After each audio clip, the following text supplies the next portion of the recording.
وما أرسلناك إلا رحمة للعالمين. Bismillahirrahmanirrahim. Assalamualaikum warahmatullahi wabarakatuh. Alhamdulillah wa syukurillah wa la hawla wa la quwwata illa billah. Salatu wassalamu ala Rasulillah wa ala alihi wa sahbihi wa mawala. Wa nabiyyina azani Allah wa iyyakum. Alhamdulillah, bersyukur kepada Allah Subhanahu wa taala yang masih memberikan nikmat kita sehingga kita bisa bertemu lagi melanjutkan materi kita yaitu tentang Dzulhijjah dan segala macamnya. Kita sampai di bab keutamaan hari Arafah. Hari Arafah adalah yang pertama sebaik-baik hari sebagaimana sabda Nabi SAW. Dan ini terjadi di 10 awal Dzulhijjah. 10 awal Dzulhijjah khususnya tanggal berapa Mas? Tanggal, ayo berapa Mas ya? Tanggal 9 ya. Harus tahu ya, harus dihafal. Pokoknya tanggal penting dalam Islam itu harus dihafal. Idul Fitri 1 Syawal, Idul Adha 10 Dzulhijjah gitu ya. Arafah 9 Dzulhijjah itu akan kamu pakai terus sampai meninggal. Jadi harus tahu, harus hafal. Ya, harus dihafalkan. Rasulullah SAW bersabda, "Min ayyamil amal as-shalih fihinna ahabbu ilallahi min hadhil ayyamil asar." Tidak ada hari di mana amal-amal soleh itu lebih dicintai Allah Subhanahu wa taala daripada 10 hari yang pertama. Jadi Arafah masuk dalam tanggal yang ke-9, berarti masih 10 awal yang pertama. Waqalu, kemudian para sahabat bertanya, "Ya Rasulullah, walal jihad fisabilillah, wahai Rasulullah, apakah jihad juga tidak termasuk di dalamnya yang dicintai atau lebih dicintai oleh Allah Subhanahu wa taala?" Faqala Rasulullah SAW, maka kemudian Nabi SAW menjawab atau berkata atau bersabda, "Walal jihad fisabilillah." Bahkan jihad fisabilillah tidak bisa dibandingkan dengan awal 10 hari pertama bulan Dzulhijjah, illa kecuali rajulun kharaja bi nafsihi wa malihi falam yarji' min dzalika bi syai'. Kecuali orang yang kemudian keluar membawa jiwanya dan hartanya dan dia tidak pulang membawa apapun. Dia meninggal mati syahid di jalan Allah. Kemudian hartanya juga habis untuk berjihad, baru bisa mengumpuli. Ini menunjukkan bahwasanya amal di 10 hari pertama Dzulhijjah ini hari yang luar biasa, jadi jangan sampai kemudian terlewatkan. Dalam riwayat yang lain Abu Hurairah bersabda, "Min amalin azka indallahi azza wa jalla wala a'dham ajran min khairi ya'maluhu fi asr adha." Gak ada amalan yang lebih suci di sisi Allah Subhanahu wa taala dan lebih besar pahalanya min khairin dari kebaikan ya'maluhu fi asril adha, yang dikerjakannya pada 10 hari adha, itu 10 awal Dzulhijjah. Ibnu Hajar al-Asqalani rahimahullah berkata, yang jelas bahwa sebab keistimewaan 10 hari bulan Dzulhijjah karena pada bulan ini terkumpul ibadah-ibadah inti seperti sholat, puasa, sedekah, haji, yang mana hal itu tidak didapati pada bulan ini.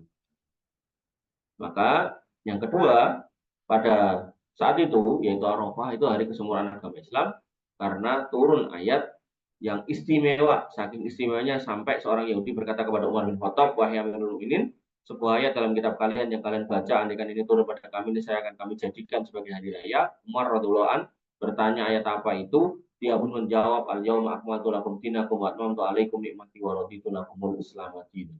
Ini ayat hafalkan ya. Ini jadikan pegangan sampai mati kalian. Karena di sini adalah statement dari Allah Subhanahu wa taala, dan ini kalau orang Jawa bilang itu pungkasaning atur. Jadi perkataan pamungkas bahwasanya Islam ini sudah sempurna.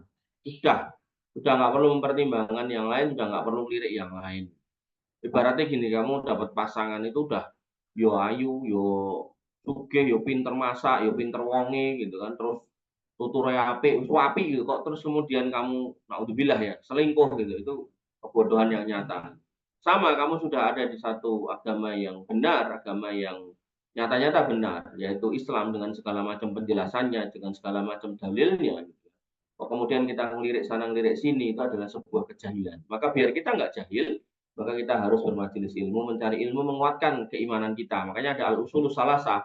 Bagaimana kita menguatkan keyakinan kita pada Allah, kita menguatkan keyakinan kita kepada Rasulullah, dan kemudian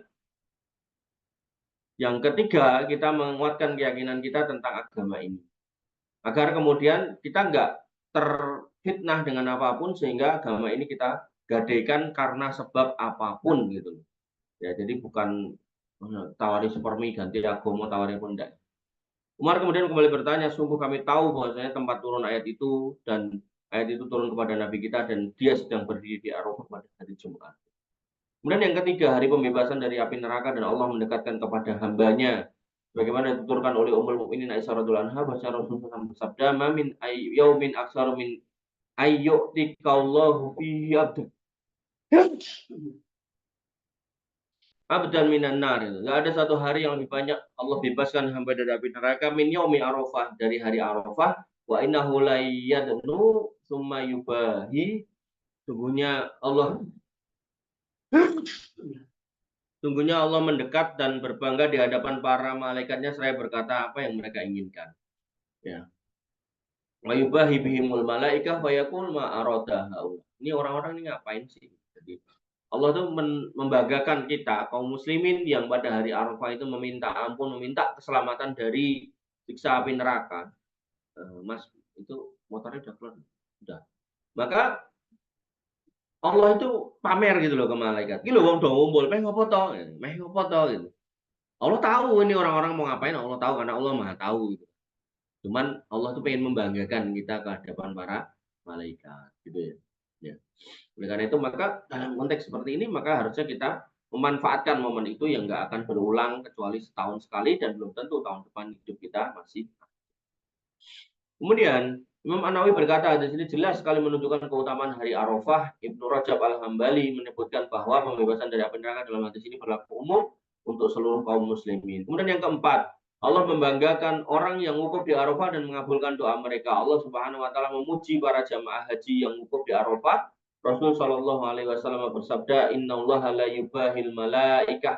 Sungguhnya Allah membanggakan kepada para malaikat bi ahli Arafat, pada orang-orang yang wukuf di Arafah. Yaqulu, Allah berfirman, "Unduru ila ibadi sya'san ghabran."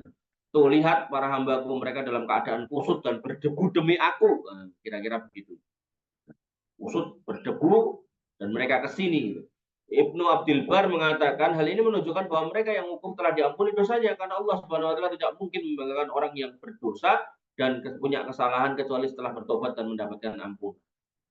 Nah, jadi sampai di situ ya dikatakan mereka ke sini itu dibanggakan berarti mereka diampuni. Yang kelima, inti haji adalah di Arafah. Wukuf di Arafah merupakan salah satu rukun haji dan tidak sah haji tanpa wukuf. Nabi SAW bersabda, al-hajju Arafah, haji itu Arafah. Demikian beberapa keistimewaan hari Arafah, semoga menjadi motivasi kita untuk bersemangat pada hari Arafah. Wallahu ta'ala. Nah, ini menarik. Keputusan hari Arafah ikut siapa? Bulan Dzulhijjah tahun 1435 Hijriah menyisakan kemeluk permasalahan. Dan ini permasalahan yang berulang ya. Jadi enggak, ini kebetulan penulisnya mungkin mendapati pas tahun itu. Sekarang kan udah 1444 ya kalau nggak salah. Iya Mas? 444 atau 445? Nah, 1445 gitu. Nah, itu akan ada selalu itu. Maka pasalnya hari Idul Adha tahun ini berbeda dengan keputusan pemerintah Saudi dengan pemerintah kita yang diwakili oleh Kementerian Agama. Jadi beda. Satu Dzulhijjahnya Saudi sama Indonesia beda. Jika pemerintah Saudi menetapkan Idul Adha jatuh pada hari Sabtu, otomatis Arafahnya jatuh pada hari Jumat. Maka pemerintah kita menetapkan Idul Adha jatuh hari Ahad, maka Arafahnya hari Sabtu. Jadi beda, hari Arafahnya beda. Sumber awal perbedaan ini adalah karena perbedaan penetapan awal Dzulhijjah. Jika di Saudi tahun tersebut terlihat hilal sehingga mereka menetapkan awal Dzulhijjah adalah Kamis, sedangkan di Indonesia dinyatakan tidak terlihat hilal sehingga digenapkan menjadi 30 sehingga ditetapkan awal Dzulhijjah adalah Jumat. Nah, perbedaan ini akhirnya menjadi polemik dan perdebatan yang panjang. Sebagian mengatakan hendaknya kita puasa Arafah dan Idul Adha mengikuti Saudi karena wukuf Arafah berkaitan dengan tempat yang ada di sana. Sementara yang lain mengatakan hendaknya kita mengikuti pemerintah masing-masing karena Arafah berkaitan dengan waktu bukan tempat. Dan sebagian yang lain mencoba untuk menengahi, hendaknya kita Arafah ikut Saudi tapi Idul Adha ikut pemerintah. Bingung toh? Jadi kalau terjadi perbedaan keputusan awal Dzulhijjah yang otomatis berbeda dengan hari Arafah dan Idul Adha-nya pemerintah Saudi dan pemerintah kita seperti yang terjadi pada tahun itu, bagaimana menyikapinya? Kaum muslimin pun terpecah menjadi tiga. Satu, ada yang ikut pemerintah mutlak, ada yang kedua ikut Saudi mutlak, yang ketiga Arafahnya ikut Saudi, Idul Adha-nya ikut pemerintah. Masalah ini juga menjadi permasalahan yang diperselisihkan oleh para ulama. Maka pendapat-pendapat yang terangkum, nah, yang pertama, satu, sesuai dengan hadis Nabi SAW, salah ya, sesuai hadis Nabi SAW itu salah, bukan rahimahullah, yaitu as-shaumu yauma yasumun nas wal fitru yauma yuftirun nas. Puasa adalah hari berpuasa manusia dan hari raya itu hari di mana manusia berhari raya. Maka perhatikanlah Nabi tidak membedakan antara Idul Fitri dan Idul Adha. Sehingga Abul Hasan As-Sindi berkata dalam Hasyiyah Ibnu Majah, dohira di sini bahwa masalah-masalah ini yaitu puasa Idul Adha, Idul Fitri bukan urusan pribadi tetapi dikembalikan kepada imam dan jamaah. Dan wajib bagi personil untuk mengikuti imam dan jamaah. Oleh karenanya, apabila seorang melihat hilal lalu imam menolak persaksiannya, hendaknya dia tidak mengikuti pendapatnya tapi dia ikut jamaah dalam hal ini. Artinya, berdasarkan dalil ini maka warga negara harus ikut pemimpinnya. Itu pendapat yang pertama, argumen yang pertama. Kemudian yang kedua, ada kaidah fikih hukmul hakim yarfa'ul khilaf. Keputusan hakim pemerintah itu menyelesaikan perselisihan gitu. Oleh karenanya para fuqaha menegaskan bahwa hukum atau keputusan pemerintah dalam masalah ini menyelesaikan perselisihan dan perbedaan pendapat karena hal ini akan membawa kemaslahatan persatuan kaum muslimin yang juga merupakan kaidah agung dalam Islam. Jadi kalau urusan-urusan yang membawa keramaian, maka kalau dikembalikan kepada pemerintah, insya Allah nggak akan ruwet gitu loh, nggak akan rusuh gitu. Maka alangkah bagusnya ucapan Imam Asy-Syaukani rahimahullah taala mengatakan persatuan hati dan persatuan barisan kaum muslimin serta membendung segala celah perpecahan merupakan tujuan syariat yang sangat agung dan pokok di antara pokok-pokok besar agama Islam. Hal ini diketahui oleh setiap orang yang mempelajari petunjuk Nabi SAW yang mulia dan dalil-dalil dari Al-Quran dan Sunnah. Inilah pendapat yang dikuatkan oleh Syekh Al-Utsaimin rahimahullah taala. Beliau berkata, demikian juga hari Arafah ikutilah negara kalian masing-masing, kata beliau. Hukumnya satu, sama saja, baik dalam Idul Fitri maupun Idul Adha. Maka jawaban pendapat yang tidak mengikuti pemerintah, ada pun pendapat yang mengatakan bahwa Arafah ikut Saudi itu berkaitan dengan tempat, sedangkan Arafah hanya ada di Saudi, maka pendapat ini perlu ditinjau kembali karena satu, akar perbedaan ulama dalam masalah ini bukan karena Arafah itu berkaitan dengan tempat atau tidak, tapi kembali kepada masalah ru'yatul hilal. Apakah bila terlihat di suatu negara, maka wajib bagi negara lain untuk mengikutinya atau tidak? Dengan demikian, maka patokan Arafah adalah tanggal, bukan tempat. Ini argumen bantahannya. Nah, mari kita cermati hadis fa'idha uhilla hilal dzulhijjah. Apabila hilal dzulhijjah telah terlihat, berarti ini melihat hilal, bukan melihat tempat. Wala ya'khudanna min sya'rihi, jangan kemudian potong rambut, wala min adfarihi, kemudian kuku juga jangan sayan sedikit pun, hatta yudhhi, sampai kamu nyembelih. Hadis ini jelas menunjukkan bahwa patokannya adalah hilal, bukan tempat.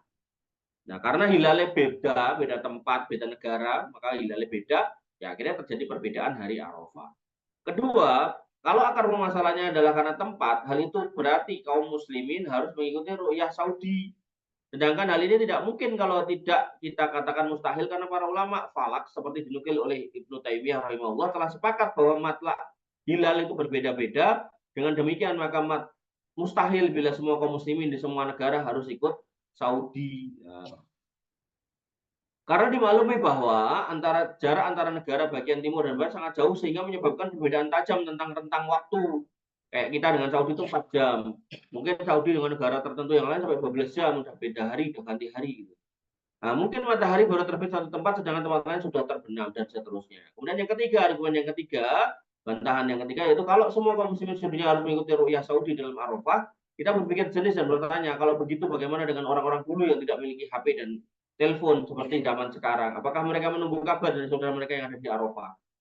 Jadi artinya kalau kita sekarang bisa ngomong gitu, kenapa ini nggak dipakai dari dulu? Kalau ini dipakai dari dulu, gimana teknisnya? Orang di Arafah dengan orang di Indonesia kan nggak bisa tahu kalau zaman dulu loh ya. Sedangkan kita kalau mau haji ke sana naik kapal itu sampai 3 bulan. Gitu.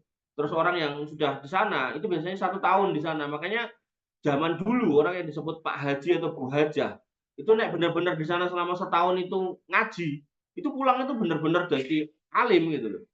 Tapi nek sekarang mangkat mungkin cuma seminggu, 2 minggu atau 40 hari, ning ono nggak ngaji, maksudnya nggak majelis ilmu dengan alasan mungkin syekhnya berbahasa Arab, kita berbahasa Indonesia, jadi saya kena ilmu ibadah tok gitu kan. Kadang juga malah jalan-jalan gitu kan. Maka yang terjadi begitu pulang ke Indonesia ya sama ilmu agama nih, nggak meningkat gitu. Cuman berbedanya adalah mereka terbiasa atau melatih diri selama 40 hari itu untuk rajin beribadah. Makanya biasanya Pak Haji Bu Hajah itu pulang ke Indonesia itu rajin-rajin ibadah. Nah itu juga tanda hajinya diterima. Tapi dari sisi keilmuan enggak terlalu signifikan. Beda kayak orang-orang dulu. Orang dulu tuh di jalan 3 bulan gitu kan di laut itu loh. Kemudian sampai sana Ya, masih lama gitu kan, nunggu gitu kan, sampai setahun, bahkan ada yang bertahun-tahun. Makanya beberapa ulama Saudi hari ini itu kan keturunan orang Indonesia yang dulu ke sana nggak pulang gitu. Nah, dagang kemudian merasa sukses bisa hidup sana, tinggal di sana nggak mau pulang. Termasuk orang-orang Aceh itu kan ada dulu orang Aceh yang ke sana, sukses, terus dia beli tanah, terus diwakafkan, terus dia bilang kalau ini nanti hasil wakafnya tolong dikasihkan ke orang Aceh. Itu orang-orang Aceh yang ke sana datang ke hotel itu dikasih duit gitu. Ya. Maka yang harus kita pahami adalah kalau kita menerapkan standar ini sekarang, kenapa dulu nggak dipakai gitu? Nah, gimana logikanya zaman dulu? Apakah perbedaan seperti ini hanya ada pada zaman kita, sedangkan dulu enggak gitu? Maka Ibnu Rajab Al-Hambali menceritakan bahwa tahun 784 Hijriah terjadi perselisihan di negerinya tentang hilal Dzulqa'dah yang secara otomatis terjadi perbedaan tentang hari Arafah dan Idul Adha-nya itu. Dzulqa'dah. Hilal terakhir. Karenanya di zaman Ibnu Hajar jadi perbedaan antara penduduk Mekah dan penduduk Mesir dalam menentukan hari Arafah dan hari raya Idul Adha. Demikian juga Al-Hafidz Ibnu Hajar rahimahullah, beliau berkata tatkala itu wukuf padang Arafah di Mekah hari Jumat terjadi perselisihan sementara hari raya Idul Adha di Kairo hari Jumat. Seandainya para ulama dulu ikut Saudi, lantas kenapa ada perselisihan semacam ini dari dulu? Kemudian yang keempat, jika memang yang ditujukan adalah menyesuaikan dengan waktu wukufnya para jamaah haji di padang Arafah yaitu tanggal 9 Dzulhijjah berdasarkan masing-masing negeri, maka bagaimanakah cara puasanya orang-orang di Sorong Irian Jaya yang perbedaan waktu antara Mekah dan Sorong adalah 6 jam. Jika penduduk Sorong harus berpuasa pada hari yang sama, maka ia harus berpuasa sejak pagi, misal tanggal 6, jam 6 pagi waktu Indonesia Timur, maka di Mekah belum wukuf saat kala itu. Bahkan masih jam 12 malam. Dan tatkala penduduk Mekah baru mulai wukuf, misalnya jam 12 siang waktu Mekah, maka di Sorong sudah jam 6 maghrib. Lantas bagaimana bisa ikut serta menyesuaikan puasanya dengan waktu wukuf? Jadi ini argumen bahwasanya kalau kita harus ikut Saudi itu kesusahan itu. Nggak mungkin karena tempat melihat hilalnya udah beda. Makanya bukan Arafahnya sebenarnya, tapi lebih kepada mulai melihatnya gitu. Kemudian yang kelima, jika seandainya terjadi malapetaka atau problem besar atau bencana atau peperangan, sehingga pada satu tahun ternyata jamaah haji tidak bisa wukuf di Arafah atau tidak bisa dilaksanakan ibadah haji pada tahun tersebut, maka apakah puasa Arafah juga tidak bisa dikerjakan karena tidak ada jamaah yang wukuf di Arafah? Itu pertanyaan loh. Kalau nggak terhalang misal kayak COVID gitu kan, kemarin COVID gitu misal. Terus nggak ada orang wukuf, apakah kemudian nggak jadi wukuf gitu kan? Atau nggak kita katakan itu hari Arafah? Gitu. Nggak bisa kan? Maka jawabnya tentu tetap boleh dilaksanakan puasa Arafah meskipun tidak ada yang wukuf di padang Arafah. Ini menunjukkan bahwa puasa Arafah yang dimaksud adalah pada tanggal 9 Dzulhijjahnya, bukan karena tempatnya. Ala kulli hal, kami sangat menyadari bahwa masalah ini adalah masalah khilafiyah muktabar, khilafiyah yang memang sudah terkenal. Namun sebagai usaha persatuan kaum muslimin kami menghimbau agar kaum muslimin tidak menyelisih pemerintah meski masing-masing pemerintah masing-masing karena hal itu berdampak negatif yang tidak sedikit apalagi ini merupakan himbauan Majelis Ulama Indonesia dan Departemen Agama yang dalam hal ini mewakili pemerintah Indonesia. Kalau MUI nggak mewakili pemerintah, yang mewakili pemerintah cuma Depak. MUI itu organisasi independen, bukan pemerintah.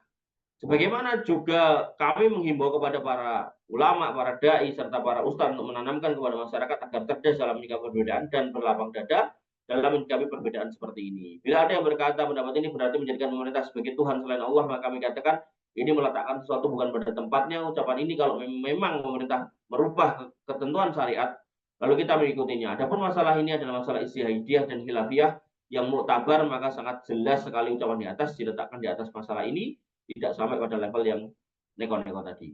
Semoga tulisan ini sedikit mencerdaskan pikiran semua untuk semakin dewasa dalam menyikapi perbedaan pendapat di kalangan para ulama dan para ustadz di negeri ini. Ikutilah kebenaran kemanapun berputar tanpa takut kepada seorang pun atau ormas atau kelompok manapun dan hormatilah orang-orang yang berbeda dengan. Ya, jadi poinnya adalah ketika kita ngomongkan perbedaan hari Idul Fitri Idul Adha, maka dalilnya sebenarnya jelas. As-saumu yauma tasumun wal fitru yauma yuftirun. Jadi puasa itu ketika kalian semua puasa, semua sama siapa? Sama pemerintahnya.